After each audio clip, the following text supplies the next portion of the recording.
হাসিনার পাঁচাটা গোলাম ছিল। পুলিশের সংস্কারের দাবি জানিয়ে আন্দোলনের ঘোষণা দিয়েছে জাতীয় নাগরিক পার্টি, বৈষম্য বিরোধী ছাত্র আন্দোলন ও বাংলাদেশ গণতান্ত্রিক ছাত্র সংসদ। এ দাবিতে বৃহস্পতিবার সন্ধ্যায় পুলিশ প্রশাসন সংস্কার আন্দোলন নামের ব্যানারে চট্টগ্রাম নগরের ১৬ শহর থেকে বিক্ষোভ মিছিল করবে সংগঠনগুলোর নেতাকর্মীরা। তাদের বর্তমানে দায়িত্বে থাকার কোনো এদিন বিকেলে চট্টগ্রাম নগরের ১৬ শহর স্টেশনে এক সংবাদ সম্মেলন থেকে এ আন্দোলনের ঘোষণা দেন এনসিপির যুগ্ম মুখ্য সংগঠক জুবাইর হাসান। আমরা পুলিশ সংস্কার আন্দোলনের পক্ষ থেকে আজকে একটা কর্মসূচি ঘোষণা করছি। কর্মসূচিটা হচ্ছে বিকাল ৬টা অথবা সন্ধ্যা ৬টা থেকে আমরা একটা বিক্ষোভ কর্মসূচির আয়োজন করছি, বিক্ষোভ মিছিলের আয়োজন করছি। এই বিক্ষোভ মিছিলটা ২ নং গেট থেকে সানমার হয়ে ১৬ শহর এসে সমাপ্ত হবে।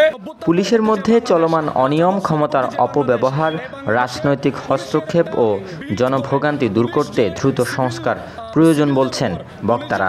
পুলিশ সংস্কারের যে দাবি আমরা তুলছি সেটি পুলিশকে আমূল পরিবর্তন করবে এবং একটি জনবান্ধব সার্ভিসে পরিণত করবে। পুলিশের কাজ হবে জনগণকে সেবা করা, জনগণের সেবক হওয়া।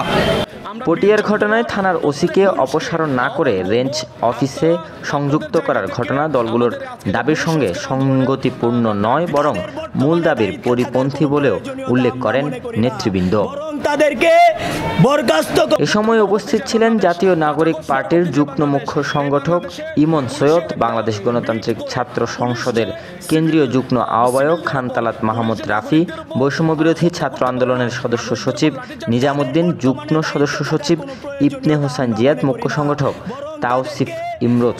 পুলিশকে মাথা থেকে পা পর্যন্ত পুঙ্খানুপুঙ্খভাবে আমূল সংস্কারের মুখোমুখি করতে হবে এবং সেটার জন্য দ্রুত সময়ের মধ্যে দৃশ্যমান পদক্ষেপ গ্রহণ করতে হবে।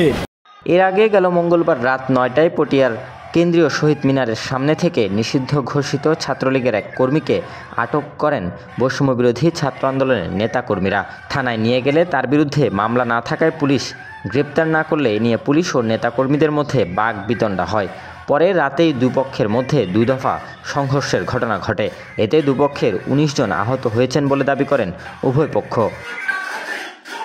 এ ঘটনার জের ধরে বুধবার সকালে পটিয়া থানা ঘেরাও ও পটিয়া ব্লকেট কর্মসূচির ডাক দেয় বৈষম্য বিরোধী ছাত্র আন্দোলন সংগঠনের নেতাকর্মীরা। গতকাল সকাল ৯টা থেকে থানা ঘেরাও শুরু করেন। পরে খণ্ড খণ্ড মিছিল এসে চট্টগ্রাম কক্সবাজার মহাসড়ক অবরোধ করেন। প্রায় ৯ ঘন্টা পর সড়ক ছাড়েন তারা। একই দাবিতে চট্টগ্রাম রেঞ্জ ডিআইজি কার্যালয়ের সামনের নগরের জাকির হোসেন সড়ক ৩ ঘন্টা অবরোধ করেন নেতাকর্মীরা। পরে সেরাতেই পটিয়া থানার ভারপ্রাপ্ত কর্মকর্তা আবু জায়েদ মোহাম্মদ নাজমুন নূরকে প্রত্যাহার করে চট্টগ্রাম রেঞ্জ ডিআইজি কার্যালয়ে সংযুক্ত করা হয়। Desk report, news now 24।